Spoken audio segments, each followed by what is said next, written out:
Et bien salut à toutes et à tous, on se retrouve pour une nouvelle vidéo pour Ciné Passion Blu-ray DVD. Aujourd'hui, on va vous parler d'Amityville, la maison du diable.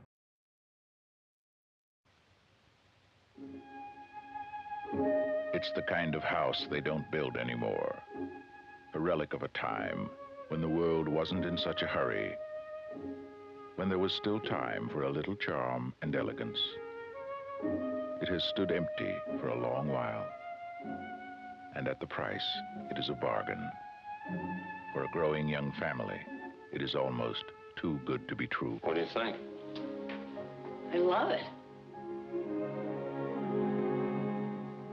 James Brolin, Margot Kidder, Rod Steiger in the Amityville Horror.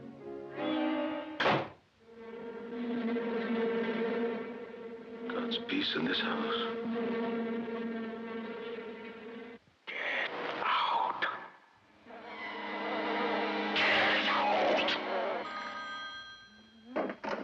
Hello? Hello, Kathy. Father Delaney, there's something very important.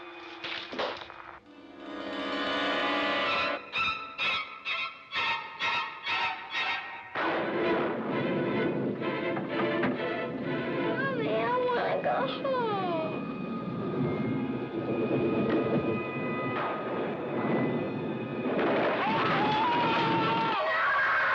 What do you want from us? What's all going wrong? We have to do something.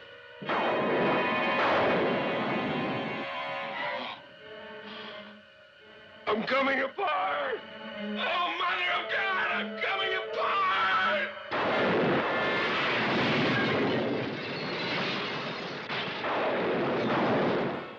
28 days after the Lutz family moved into their dream house, they were running for their lives.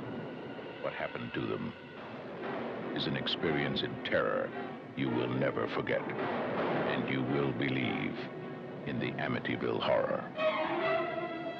From the best-selling book that made millions believe in the unbelievable, the Amityville Horror.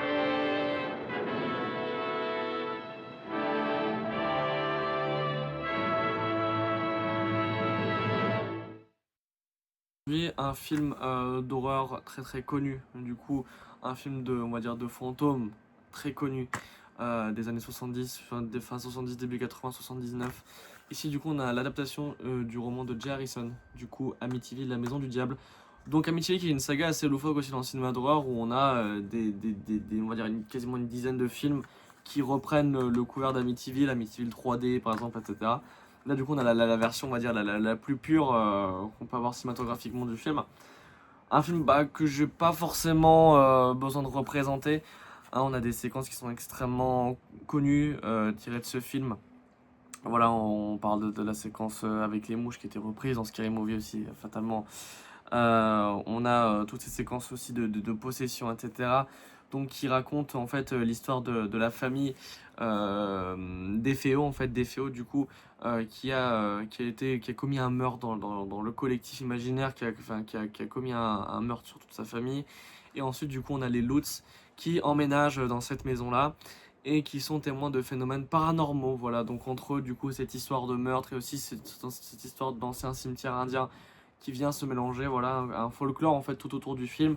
Et c'est ce qui est très intéressant, c'est de voir dans des films qui ont vraiment une part de réel dans le sens où fatalement du coup l'opinion publique s'est saisie de ce film-là parce qu'il a été adapté du roman et parce que c'était télévisuel dans le sens où c'est une rumeur, une histoire, on va dire une légende urbaine qui s'est emparée de la pop culture des années 80-70 au niveau de l'Amérique, mais aussi en France. Hein, on en a eu notre lot de documentaires et de téléreportages.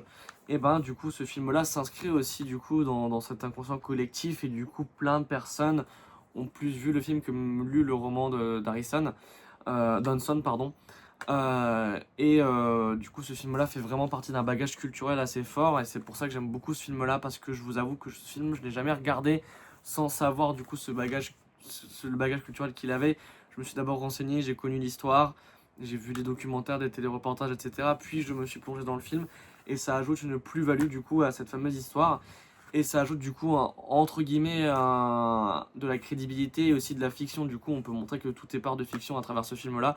C'est pas forcément ce qu'elle voulait te montrer à travers le film, mais que fatalement, du coup, tout peut être part de fiction. Et justement, cette adaptation du coup fictionnelle du film le montre amplement. De toute manière, faites vos recherches et vous savez très bien qu'il y a vraiment une histoire de valise d'argent, des histoires pécuniaires autour de cette légende.